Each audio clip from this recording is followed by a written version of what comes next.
Halo, perkenalkan nama saya Herlina Dahi, bekerja di unit SMP Swasta Bintang Laut, mengampu mata pelajaran Bahasa Indonesia.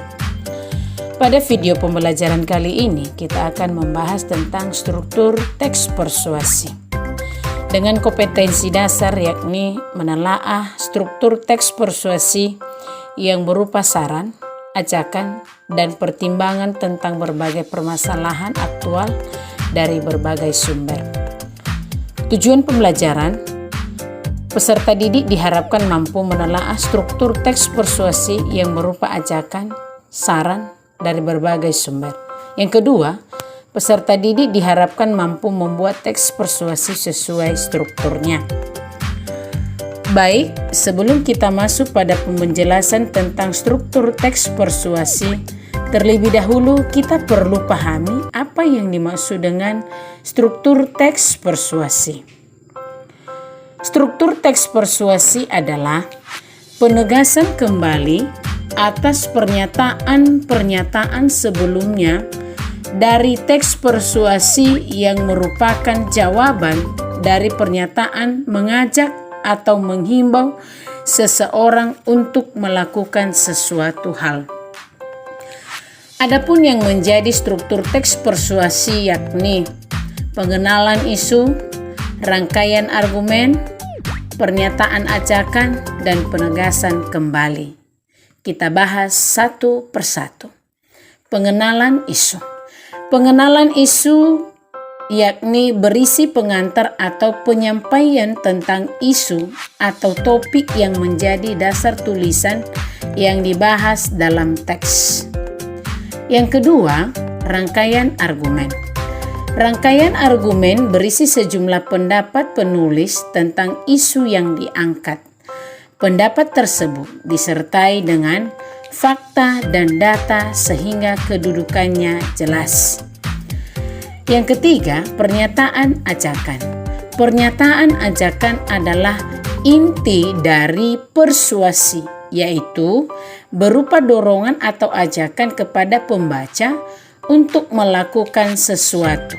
Ciri utamanya adalah banyak dijumpai dengan kata-kata ajakan, sehingga pembaca dapat mengikuti apa yang disampaikan penulis.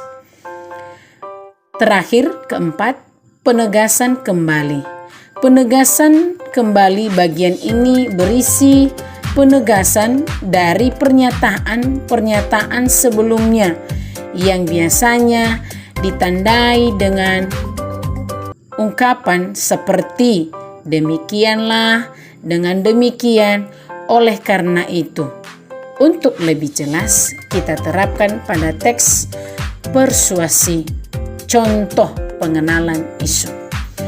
Isu yang dikenalkan dan disajikan yaitu suasana Sumpah Pemuda yang selalu diperingati setiap tanggal 28 Oktober. Berikutnya contoh rangkaian argumen. Pendapat atau argumen disajikan pada contoh yaitu bangsa Indonesia pada waktu itu perlu bersatu dalam menghadapi penjajah yang bermaksud memporak-porandakan bangsa Indonesia. Selain itu disajikan bahwa modal persatuan bangsa Indonesia dapat mencapai kemerdekaan. Adapun fakta dan data yang mendukung yaitu dikenalkannya Sumpah Pemuda dan diproklamasikannya kemerdekaan Indonesia. Ketiga, contoh pernyataan ajakan. Pada bagian ini disajikan ajakan kepada para pemuda dan pelajar untuk mempelopori semangat persatuan yang dahulu pernah diwujudkan dalam Sumpah Pemuda. Yang terakhir adalah contoh penegasan kembali. Penegasan kembali disajikan tentang semangat persatuan dan kesatuan pemuda yang tercermin dalam Sumpah Pemuda. Hal tersebut diperjelas dengan kata kunci yaitu demikianlah. Nah, untuk lebih memahami, silakan baca atau buat teks persuasi, kemudian tentukan strukturnya. Demikianlah paparan materi pada video pembelajaran kali ini. Semoga bermanfaat. Terima kasih.